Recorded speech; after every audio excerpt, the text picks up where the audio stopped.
Hello, नमस्कार. कसे आहात सगळे? मस्त आहात ना? आशा करते तुम्ही सगळे आनंदात असाल. तुम्हा सर्वांचं अगदी मनापासून स्वागत आहे आपल्या चॅनलवरच्या आजच्या या व्हिडिओमध्ये.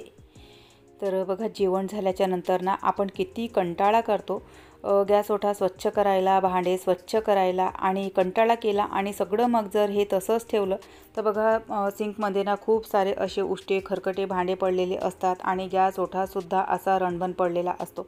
कारण बघा, स्वयंपाक झाल्याच्या नंतर ना गॅस ओट्याची जी अवस्था आहे तर ती अशा प्रकारे असते. आपण कितीही अगदी सांभाळून स्वयंपाक केला आणि कितीही नीटनेटकेपणाने जरी स्वयंपाक केला तरी बघा थोडंफार उष्टं खरकटं किंवा पोळ्या वगैरे लाटण्याचं जे पीठ आहे तर ते ना असं गॅस ओठ्यावर सांडलेलं असतंच. आणि आपण काय करतो, कधी कधी मग कंटाळा आला किंवा बऱ्याच स्त्रियांची ना सवय असते की रात्रीच्या वेळेला ना गॅस ओठा वगैरे स्वच्छ करत नाही किंवा भांडे ना सगळे तसे असे सिंकलाच पडून राहू देतात. तर बघा, सकाळी उठल्या मग ना हे सगळं बघितलं की ना एकदम असं ना डोकं खराब होतं. आणि तेच जर सगळं असं स्वच्छ करून ठेवलं आपण आणि सकाळी उठल्याच्या नंतर अगदी सगळा जो किचन आहे असा नीटनेटका आणि स्वच्छ दिसला तर आपलंसुद्धा मन प्रसन्न राहतं आणि डोकंसुद्धा शांत राहतं. आणि त्याच ठिकाणी बघा, उठल्या जर असं उष्टं खरकटं किचन बघितलं किंवा सिंकमध्ये भांड्यांचा पसारा बघितला तर डोकं ना तिथेच खराब होतं आणि अख्खा दिवस मग ती सकाळची जी चिडचिड आहे ना तर ती अख्खा दिवस आपल्यासोबत राहते. तर त्यामुळे ना प्रयत्न करायचा रात्रीच्या वेळेला, म्हणजे झोपायच्या आधी, की सगळं जे किचन आहे ना तर ते सगळं असं स्वच्छ करून घ्यायचं. म्हणजे यामुळे बघा आपला जो दुसरा दिवस आहे ना तर तो छान असा फ्रेश आणि प्रसन्न जातो. तर त्यामुळे ना रात्रीच्या वेळेला जेवढं होईल तेवढं किचन जे आहे ते स्वच्छ करून ठेवून द्यायचं. तर बघा, रात्रीच्या वेळेला ना मी माझे जे किचन आहे ते कशा प्रकारे स्वच्छ करते तर तेच आज मी तुमच्यासोबत शेअर करणार आहे.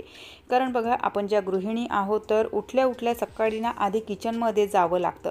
तर त्यामुळे सकाळी म्हणजे उठल्याच्या नंतर अगदी असं नीटनेटकं आणि स्वच्छ किचन जर दिसलं तर बघा आपल्यालाही किती छान वाटते आणि अगदी मन असं ना प्रसन्न राहतं. तर जेवणाच्या नंतर बघा, जेही म्हणजे वाचलेलं जेवण असतं तर ते सगळं जेवण ना मी छोट्या छोट्या भांड्यांमध्ये काढून ठेवते. कारण बघा, जर त्याच भांड्यांमध्ये आपण जेवण ठेवलं ना तर एकतर दुसऱ्या दिवशी सकाळी स्वयंपाकासाठीही थोडासा त्रासच होतो आणि दुसरी गोष्ट म्हणजे गॅस ओट्यावर ना खूप असा भांड्यांचा पसारा दिसतो. तर म्हणून मग सगळं जे जेवण आहे तर ते लहान भांड्यांमध्ये काढून घेते आणि सिंकमध्ये जेवढेही भांडे पडलेले असतात तर ते सगळे भांडे ना असे नळाखाली विसळून घेते. कारण बघा, सगळे भांडे ना स्वच्छ करून घेतले तर भांडे घासण्याचा तेवढा कंटाळा येत नाही. नाहीतर मग आपण बघा तिथल्या तिथेच ना उष्ट्या खरकट्या पाण्यासोबतच ते भांडे घासायला घेतो. तर त्यावेळेला बघा, एकतर ना वेळ खूप लागतो आणि दुसरी गोष्ट म्हणजे ना आपल्यालासुद्धा भांडे घासायचा कंटाळा येतो. तर म्हणून मग काय करायचं, म्हणजे भांडे घासण्याचा जर कंटाळा येत असेल तर बघा, सगळे जे भांडे आहेत ना तर ते छान असे नळाखाली विसळून घ्यायचे. ग्लासेमध्ये ग्लासे फसवून ठेवून द्यायच्या आणि ताटामध्ये ताटं फसवून ठेवून द्यायचे. जेवढेही मोठे भांडे आहेत, म्हणजे गंज असतील किंवा कढया असतील तर त्या सगळ्या अशा ना एकत्र ठेवायच्या. म्हणजे बघा, भांडे घासायच्या वेळेला ना खूप असा भांड्याचा पसारा दिसत नाही आणि आपल्यालासुद्धा म्हणजे भांडे घासण्याचा कंटाळा येत नाही. तर त्यामुळे ना भांडे घासण्याच्या वेळेला हे एक जी ट्रिक आहे तर ती मी लावते. आणि सोबतच बघा, जे कपं असतात चहाचे तर एकतर ना ते आधी घासून घ्यायचे किंवा मग सगळ्यात अखेर घासायचे आणि त्यांना वेगळं ठेवायचं.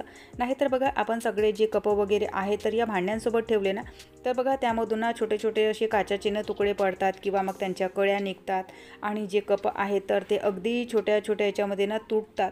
तर त्यामुळे ना कपं जर वेगळे ठेवले तर त्यांची जी लाईफ आहे तर ती बऱ्याच काळ चालते आणि कपं खूप दिवसपर्यंत आपल्याला टिकतात.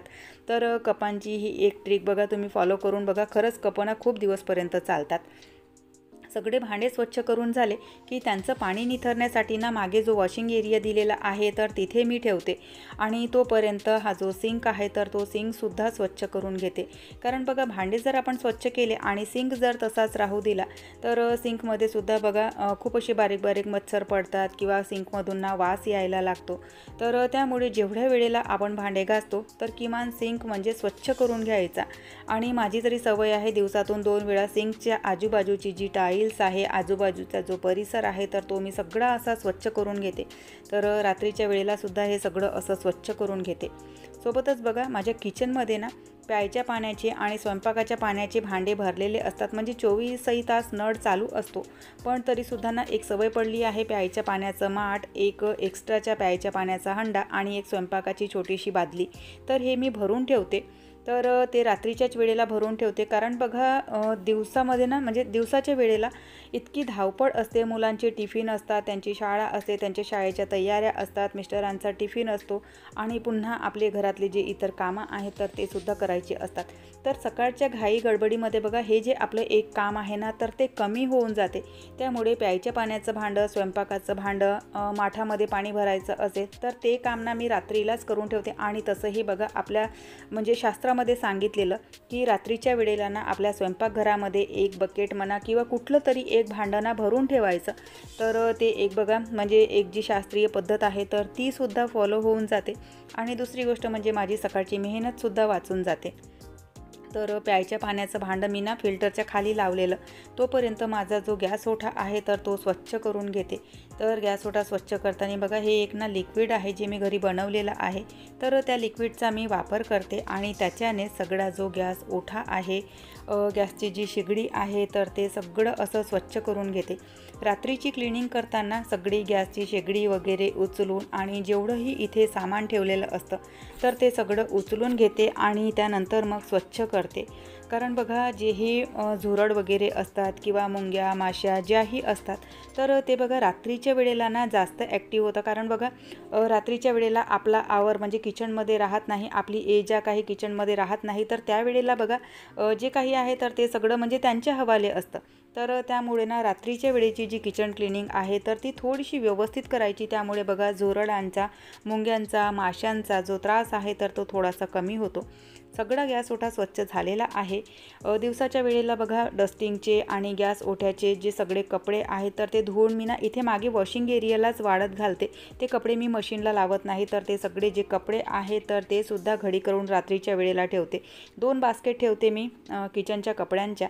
म्हणजे समजा एका बास्केटमधले कपडे जर खराब झाले, धुवायला वेळ मिळाला नाही तर दुसऱ्या बास्केटचे जे कपडे आहेत तर ते वापरण्यामध्ये येऊन जातात. तर दुसरी जी बास्केट आहे त्यामध्ये बघा डस्टिंगचे कपडे आणि किचनचे कपडे असतात आणि जे रेग्युलर कपडे आहेत तर ते इथे जी ट्रॉली आहे तर तिथे ठेवलेले असतात.